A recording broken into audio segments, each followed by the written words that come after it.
O Teledomingo revela os bastidores da perseguição a religiosos pela ditadura militar do Brasil. Na década de 60, o medo do comunismo levou o exército a tomar o poder pela força e a perseguir, prender e torturar os adversários do regime. Mais de 30 anos depois, alguns dos personagens desse período sombrio contam pela primeira vez como funcionava um esquema de proteção aos fugitivos de esquerda no Rio Grande do Sul.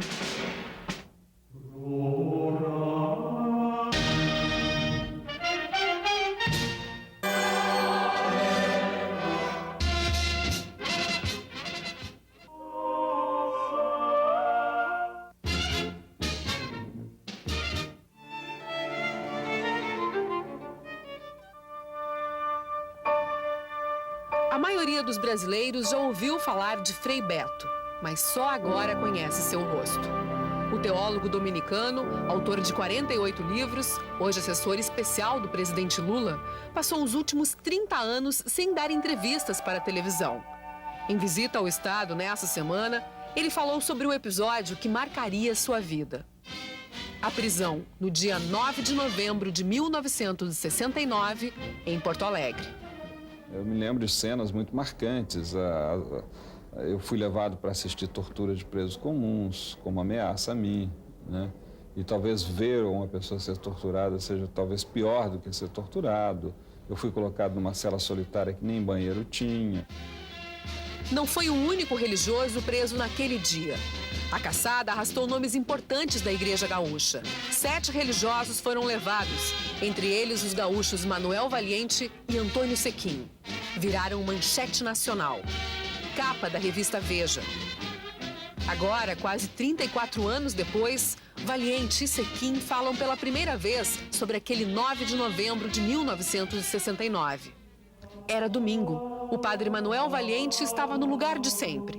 Há 12 anos, era o pároco da Igreja da Piedade, bairro Rio Branco. Ao meio-dia vieram aqui, né, quando terminavam as missas, íamos saindo. 4 policiais desciam aqui a calçada, pediram para entrar e ficaram aqui 2 horas revistando tudo, documentos, cartas, tudo, né?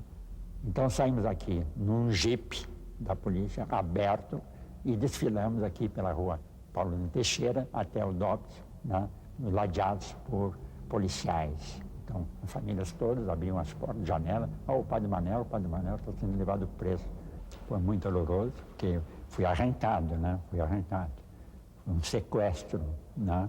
Foi um sequestro arranqueado por policiais do DOPS, 4 policiais.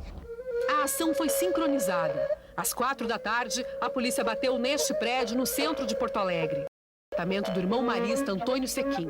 A minha mãe dizendo que eu não estava aqui. Não tá assim. Nós vamos botar a porta abaixo se vocês não abrirem. Né? Tinha pelo menos uns 10 aqui em cima, na escada e na porta do elevador.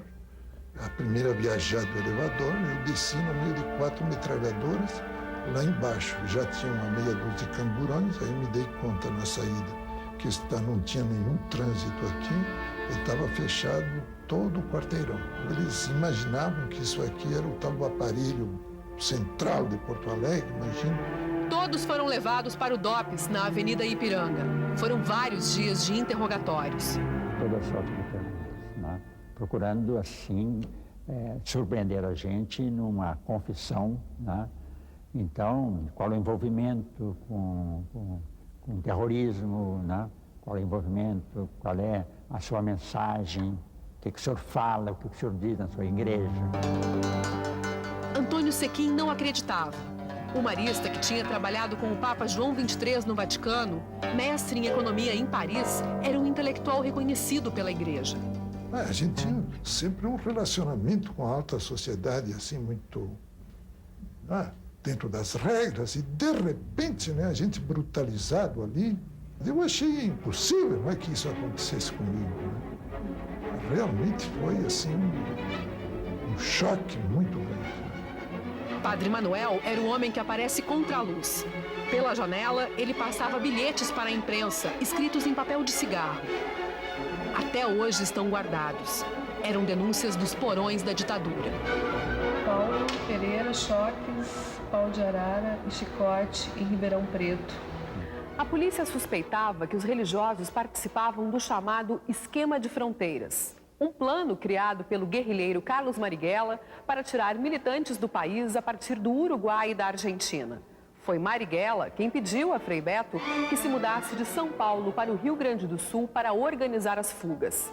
Frei Beto, então, com 25 anos, vem a São Leopoldo estudar teologia aqui no Seminário Jesuíta Cristo Rei. O momento era muito violento. As pessoas tinham que fugir, porque senão elas seriam assassinadas, como muitos foram assassinados, ou selvagemente torturadas, como aconteceu ao Frei Tito. E daí a responsabilidade que nós, como cristãos, tínhamos de dar guarida aos perseguidos, que é um princípio evangélico.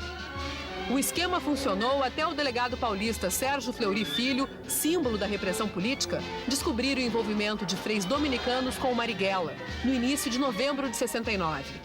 Frei Beto fica sabendo e no mesmo dia deixa o Seminário Cristo Rei pelos fundos, sem avisar ninguém.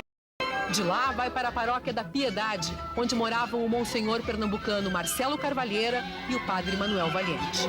Encontrei aqui o Marcelo acompanhado do Frei Beto. E o Marcelo, então, me perguntou se o Frei Beto poderia dormir aqui uma noite, essa noite. Eu disse, não, religioso, dominicano. Naquele mesmo dia, a ditadura matava Carlos Marighella numa rua de São Paulo. Padre Manuel mostrou os jornais a Frei Beto. Ele leu e ficou branco, pálido. Aí, de imediato, eu me dei conta que eu estava com um homem em aços perigosíssimos nas minhas mãos. O que eu vou fazer? Vou entregá-lo à polícia? Vou delatá-lo? Nesse momento, eu assumi, dentro da tradição da igreja, assumi a responsabilidade de protegê-lo. Antônio Sequim também não se negou a emprestar seu endereço para que Frei Beto recebesse as correspondências de São Paulo.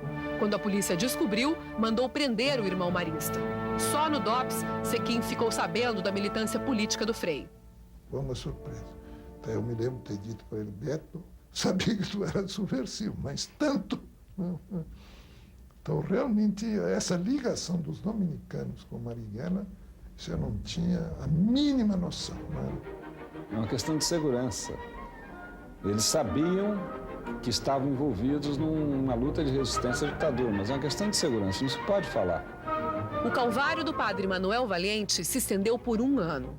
Ele e Frei Beto foram levados para o presídio Tiradentes, em São Paulo. Não sofreu violência física, mas chorou pela dor dos companheiros. Nas cenas ao lado, a gente podia entrever, tinha, por exemplo, o Jeová, que depois voltou para o Brasil e foi morto também, o Jeová. Ele estava com as pernas todas engessadas, tinha sido quebrado as pernas dele na tortura. O marista Antônio Sequim não chegou a cumprir pena, mas em 72 a polícia voltou a tirá-lo de casa. Por ter hospedado um militante perseguido, ele ficou 10 dias no DOPS. Desta vez, nem a condição de religioso foi respeitada. Choques elétricos e, no meio dos choques, algumas perguntas assim. Depois me deram um soro da verdade, né, que é uma injeção. Aí eu fiquei biruta. Frei Beto passou por vários presídios. Foram 4 anos de detenção. Nunca esqueceu da demonstração de solidariedade que recebeu aqui. Tanto o padre Valiente, quanto o irmão Sequim, quanto o padre Oreste, que já faleceu, quanto o monsenhor Marcelo Carvalheira, que hoje é arcebispo da Paraíba, foram meus anjos da guarda. Eu acho que quando a Bíblia fala de anjos da guarda que ajudam, apoiam, incentivam, que a gente pode contar nos piores momentos, foram essas pessoas. Eu sou infinitamente grato a cada uma delas. Eu respondi como badalado de um relógio a todos os momentos. Eu correspondi à minha missão, como homem e como padre. Se eu tivesse que recomeçar, tudo aconteceria de novo do mesmo jeito.